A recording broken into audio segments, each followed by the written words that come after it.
ஹல்லேலூயா ஸ்தோத்திரம். கடவுள் நம்மளை ஆசீர்வதிப்பாராக. தினமும் நடக்கும் சம்பவங்கள் நினைவு கூறுதல். ஆமாங்க, தினமும் நடக்கும் சம்பவங்கள் நினைவு கூறுதல். ஐயோ பாவம் பெரியப்பா, என்னன்னு கேட்குறீங்களா? ஒவ்வொரு வீடுகளிலும் பிறந்து வளர்ந்து ஒரு பர்டிகுலர் வயசுக்கு பிறகு கல்யாணம் ஆகி அவங்களுக்கு பதவிகள் உயர்கிறது. என்ன பதவி? பெரியப்பா, சித்தப்பா, மாமா, மச்சான், அத்தான், அப்படி அடிக்கிட்டே பார்க்கலாம். குடும்பத் தலைவன். இவங்க என்ன குடும்பத் தலைவன் ஆயிட்டாங்க, இவங்களுக்கு சமுதாயத்தில் மரியாதை கிடைக்குது. ஆமாங்க, இதில் சந்தோஷமான வாழ்க்கை, சொர்க்கமான வாழ்க்கை, சொர்க்கத்துக்கு போகிற வாழ்க்கை, நரகத்துக்கு போகிற வாழ்க்கை, இதெல்லாம் சொல்கிறோம். நரகம் என்றால் என்ன, சொர்க்கம் என்றால் என்ன? இது பெரிய லெவலில் படித்தவங்க ஆதாரப்பூர்வமாகவும் அதிகாரமும் சொல்லலாம். நம்மெல்லாம் கீழ் லெவலில் அப்படி தான் ஒரு அம்மா கிறிஸ்தவங்க டிவி பார்த்துக்கிட்டு இருக்காங்க. கிறிஸ்தவ ப்ரோக்ராம் ஓடிக்கிட்டு இருக்கு. அப்போது அந்த அம்மா சொல்கிறாங்க,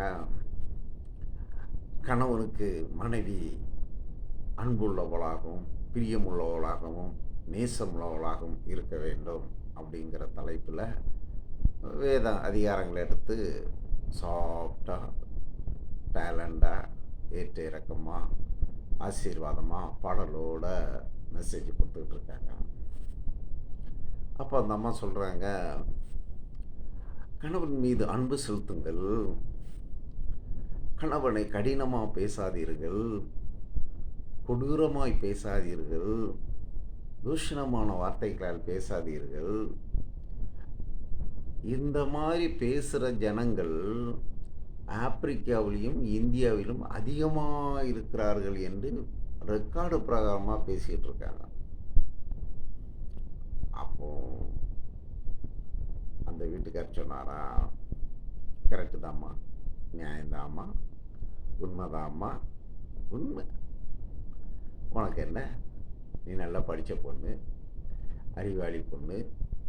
ஒரு மனுஷன் நல்லா இருக்கணும்னா உடம்பு நல்லா இருக்கணும், உடம்பு நல்லா இருந்தால் மூளை நல்லா இருக்கும், மூளை நல்லா இருந்தால் செயல் நல்லா இருக்கும், செயல் நல்லா இருந்தால் சக்ஸஸ் இருக்கும். அதை மனசுக்குள்ளே நினச்சிக்கிட்டார். உனக்கு என்னம்மா, நீ நல்லா படித்து போஸ்டிங்கு, நல்ல பொண்ணு, நல்ல உத்தியோகத்தில் இருக்கிற, நீ யாரை கல்யாணம் பண்ணியிருப்ப? என்ன மாதிரி ஒரு அரலோசியாக கல்யாணம் பண்ணியிருப்ப? நீ யாரை கல்யாணம் பண்ணியிருப்பானா உனக்கு ரேஞ்சில் நல்ல படித்த பையனா, அந்தஸ்து உள்ளவனா, நல்ல அதிகாரம் படித்த ஞானம் உள்ள மனுஷனை கல்யாணம் பண்ணியிருப்பான். அதனால கடவுள் ஒன்று ஆசீர்வதிச்சிருக்காரு. என் பொண்டாட்டி எவ்வளோ நல்லவா, எவ்வளோ கெட்டவன், என்ன மாதிரி ஒரு ஆளை கம்ப்ளீட் பண்ணால் நீ இந்தியா லெவலையும் அமெரிக்கா லெவலையும் பேசவே முடியாது, நேரமா அப்படின்னார். கரெக்டு தாங்க. யார் கடவுள் அதிகமாக நேசிக்கிறார்? நுகத்தடியை சுமக்கிற மனுஷன் பாக்கியவான்.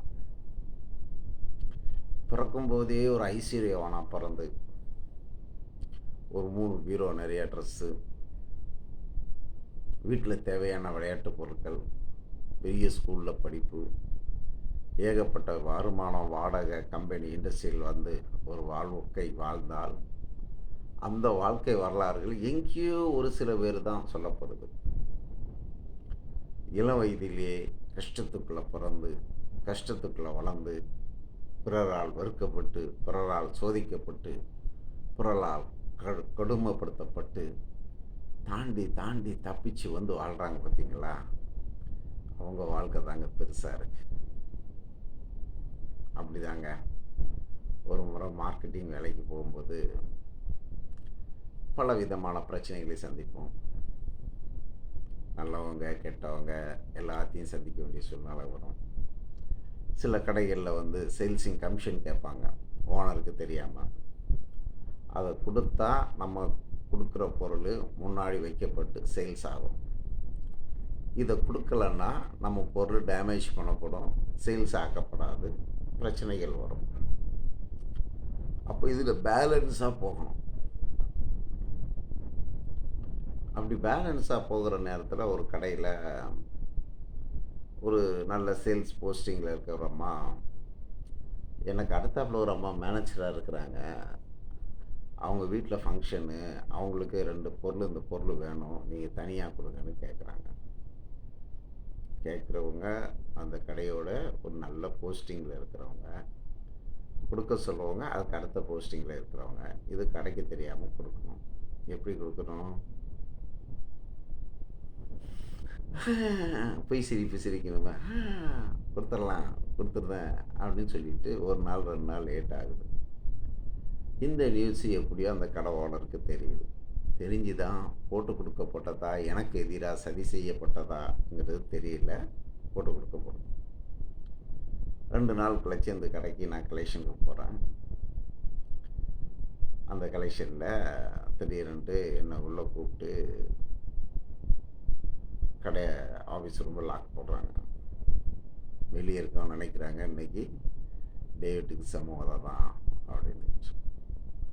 போய் உட்கார்ந்த உடனே அந்த ஓனர் கேட்குறாரு, எனக்கு எவ்வளோ கமிஷன் கொடுப்பீங்க அப்படின்னு கேட்டேன். உங்களுக்கு எவ்வளோ கமிஷன் கொடுப்பீங்களா? நீங்கள் கேட்குறத வச்சு எனக்கு புரிஞ்சுக்கிடுச்சு, இந்த கமிஷனுங்கிற பேசிக்கு உலகம் முழுவதும் இருந்துக்கிட்டு இருக்குது. நல்லவங்க எப்படி இருக்காங்களோ திருடவங்க அப்படி இருக்கிறாங்க. ஒவ்வொரு கடையிலையும் ஓனர்கள் கொஞ்சம் அசந்தா, கொஞ்சம் நம்பிக்கை வச்சா கப்பலில் ஓட்ட விழுகிற மாதிரி, சின்ன ஓட்ட விழுந்தால் கப்பலே மூழ்கி போயிடும்.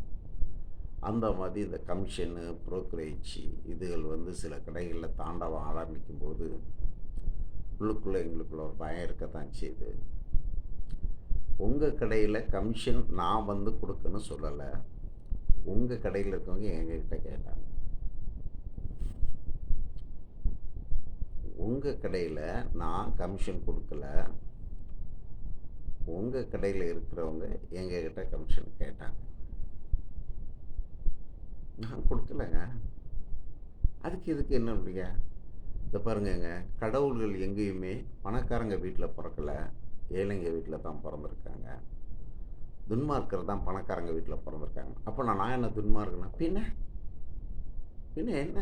நான் தப்பு பண்ணால் பரவாயில்ல, தப்பு உலகம் ஃபுல்லாக நடக்குது. எல்லா கடையிலையும் கமிஷன் கேட்பாங்க, வைப்பாங்க, பொருட்களை டேமேஜ் பண்ணுவாங்க. இதில் நாங்கள் பேலன்ஸ் பண்ணி தான் போனோம்.